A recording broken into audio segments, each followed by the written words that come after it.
여러분들한테 이런 말씀을 드릴게요. 혼자 농장을 얼마 규모를 할 수 있느냐, 이런 말씀을 좀 드려야 할 것 같아요. 글쎄요, 이제 취미생활로 전원생활을 하시면서 뭐 재미있게 하는 거는 글쎄요, 뭐 1,2,000평 정도면 충분하지 않을까요? 그런데 좀 우리가 좀 생각을 해봐야 할 게 있어요. 2,000평 이상 넘어간다, 그리고서 상당히 좀 넓게 하신다라고 하면은 그 다음에는 기계화라는 걸 생각을 해야 합니다. 약간 어설프게 몇천 평씩 이렇게 하다 보면은 이것도 사고 저것도 사야 해요. 즉, 뭐 수작업으로는 관리가 안 되고, 그리고 뭐 그러다 보니까는 이제 뭐 트랙터도 사야 하고, 뭐 그러다 보면 또 뭐 방제기도 엑스기로 뭐 하나 또 사야 하고 막 이런 상황이 벌어지거든요. 그래서 규모가 어느 정도 적정해야 맞다고 생각해요, 저는. 그래서 제가 물론 미래의 농업은 규모화, 그리고 자동화, 기계화, 뭐 AI 기계화, 뭐 이런 게 맞습니다. 그래서 저도 사실 농장을 크게 만들었던 이유가, 사실은 그러한 시스템을 갖다가 집어 넣으려고 하면은 규모가 어느 정도 있어야 해요. 쉽게 얘기해서 작은 트랙터 예를 들어 저희가 세대를 갖고 있는데 55마력짜리 가지고서 열심히 투드려봤자 거기서 거기에요. 사람은 한 푼 그대로 들어가는데. 그런데 뭐 100마력대 이상이다, 이런 애들은 금방 쑥쑥쑥쑥 치고 나가거든요. 그러니까는 그 효율성이 상당히 훨씬 더 좋죠. 그런 이유 때문에 제가 사실은 좀 규모화를 추구를 했던 거예요. 물론 조금 무리를 했죠. 그리고 저도 코로나는 뭐 생각을 못 했어요. 코로나가 발생될 줄 어느 누구도 생각을 못 했을 겁니다. 조금 무리를 해서 조금 유동성은 빡빡한데, 하지만 토지의 지가는 상승을 하고 있는 거죠. 또 마침 좀 호재가 좀 있고, 뭐 고속도로가 지금 공사 중이고, 또 고속도로 하나 더가 이미 지나가고 있고, 그리고 또 한 개가 새로 뭐 건설된다고 그러는 판이라 뭐 호재는 좋습니다. 다만 아이고 요즘 뭐 여러 가지 환경 때문에 좀 어려운 거죠. 뭐 버티면 이기는 거예요. 버티면 인내력도 능력이라고 하죠.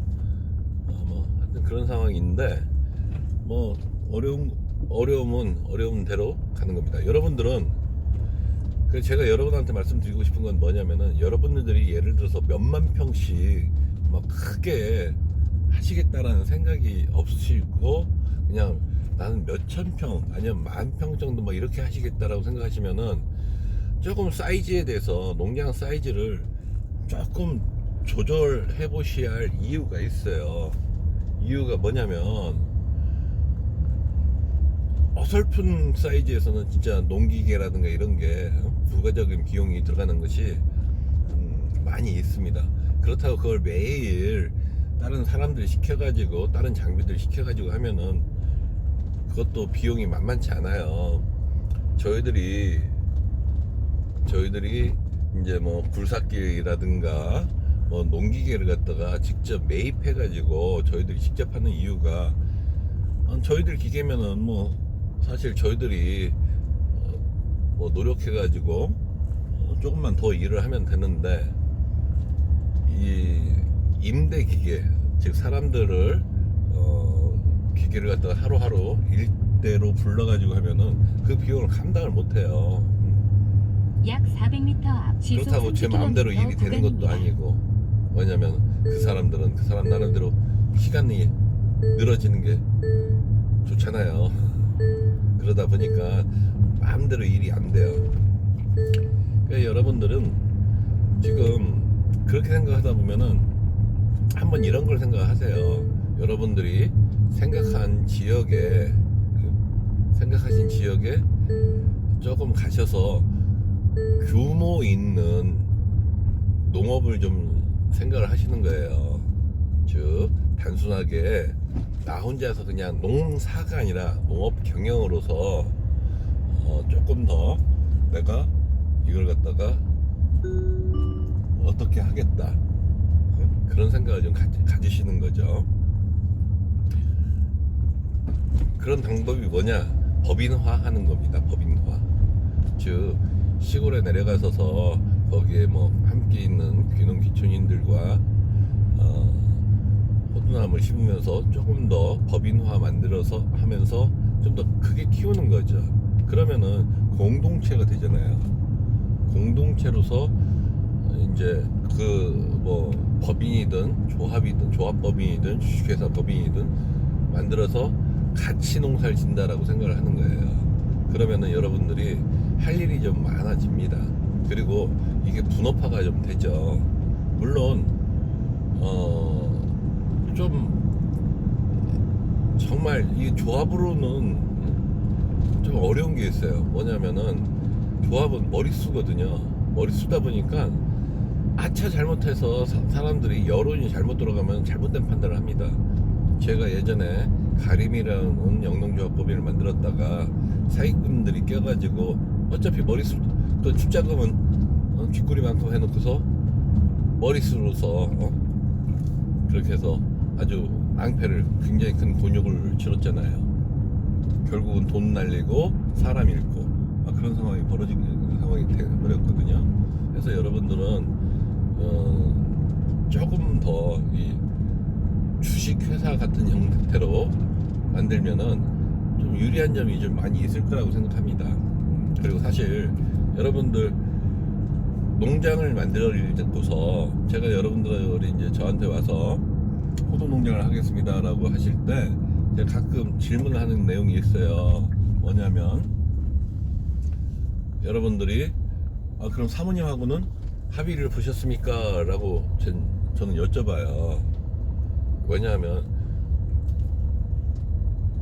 일을 하다 보면은 사모님들이 또 이제 동의를 해서 같이 이제 일이 진행돼야 할 일들이 많이 있으니까요. 두 번째로는 여러분들이 이제 사모님은 동의가 되었다라고 하면은 저는 또 다시 한번 여쭤보는 게 그런 얘기예요. 자녀분들하고는 동의가 되셨습니까? 라는 얘기를 전 여쭤봐요. 즉 뭐냐면은 여러분들이나 저는 어렸을 때 흙 옆에 살았기 때문에 흙 냄새를 알아요. 그리고 그렇게 이제 농사 짓는 것에 대한 어떤 로망이라는 게 있는데, 우리 자녀들은요, 사실은 제 자식도 마찬가지예요. 아니 아빠가 이렇게 일을 하고 있으면 그리고서 그러면은 뭐 우리나라에서 그나마 호두에 대해서는 제일 잘 안다고 이렇게 하면은 쥐가 좀 따라와서 물려받았고 공부 좀 해가지고 호두에 대해서 또 대를 이어서 1인자가 되면 될 거 아니에요. 아빠가 얼마나 잘 가르치겠어요. 근데 애들은 그런 생각이 없어요. 자기의 생각이 또 다른 거예요. 걔네들은 아스팔트 냄새, 시멘트 냄새에 더 적응이 된 애들이죠. 그러다 보니까 아이들이 이 시골 생활을 했다가 굉장히 답답해 합니다. 그러한 아이들이 여러분이 농장을 만들고서 과연 그 농장을 갖다가 인수인계해서 계속해서 지속적으로 할 거라는 자신감이 있으세요? 지금 무슨 얘기냐면은 1000평, 2000평 정도는 그냥 이렇게 매매도 되고 쉽게 처리도 돼요. 한데 덩어리가 큰 땅은 쉽게 매매도 잘 이루어지는 게 아니거든요. 그러한 상황에서 여러분들이 몇천 평, 몇만 평씩 이렇게 만들어 놨다가 어설프게 만들어 놨다가는 자녀분들이 그거 관리 안 하면 어떡할 거예요? 그죠? 그런 것 때문에 차라리 법인화, 그걸 가족 법인화를 만들어 놓던 아니면은 지역 법인화를 만들어 놓던 공동체로 만들어 놓는 거죠. 저도 사실은 그러한 이유 때문에 저희 회사를 갖다가 법인화해서 법인으로 만들어 놓은 거예요. 그러면은 우리가 소득이 난다고 하면은 제가 노동력이 상실되었다라고 할 때는 직원들 그리고 다른 뭐 지분을 갖고 있는 그 사람들 그리고 그 밑에 있는 직원들이 근로를 할 수 있잖아요. 결국 모든 것은 자본과 노동력이 함께 결합이 돼서 일이 이루어지는 거거든요. 그러한 조금 더 체계적인 규모화 있는 농업을 시작해야 해요. 이거는 사실 호두뿐만이 아니라 호두는 단순히 제가 선택하고 그리고서 가장 유망하다라고 제가 보고 있고 그래서 진행을 하고 있는 것이고요. 사실 벼농사를 짓던 아니면은 뭐 다른 파프리카 농사를 짓던 무슨 농사를 짓던 마찬가지예요. 자본과 노동력이 결합이 되어서 움직여야 하는 거거든요. 그래서 법인화하는 그런 농업회사들이 많잖아요. 즉 혼자서 2-3천 평 농사 짓느니 여럿이 모여가지고 효율적으로 분업화, 전문화하면서 몇십만 평 짓는 것이 훨씬 낫다는 뜻이죠. 훨씬 더 효율성 있고 지속 가능한 농업이라는 거예요. 만일 여러분들이 그러한 생각을 좀 갖고서 계산을 해보고서 한다면은 오히려 어설프게 여러분이 농장을 갖다가 애매모호한 사이즈로 만드는 것보다는 차라리 그런 법인에다가 투자를 하시는 게 훨씬 낫습니다. 왜냐면 여러분들 이 농업이 단순히 그냥 노동력만 있으면 되는 거다라고 생각하시면 큰일 나요. 내가 하면 되겠지라고 생각하시면 정말 큰일 납니다. 이 농업도 복합 경영이에요. 의외로 뭐 자본도 있어야 하고 그리고 버틸 수 있는 인내력도 있어야 하고 체력도 있어야 하고 머릿속에 아는 지식도 있어야 해요. 심지어 나중에는 뭐 식물만 아는 게 아니라 뭐 곤충, 자연 환경 모든 걸 다 같이 공부를 해야만 이게 유지가 되는 거예요. 그래서 여러분들이 혼자서 모든 걸 다 잘할 수 있느냐, 그건 아니란 말이죠. 그래서 규모화, 조직화, 그리고 경영화, 자동화 이런 것을 미래 농업을 좀 예상하셔가지고 여러분들이 좀 법인화하고 그런 걸 하면서 여러분들이 어떤 품목을 선택하시든 그런 훌륭한 미래의 농업회사의 일원이 되셨으면 좋겠어요. 감사합니다.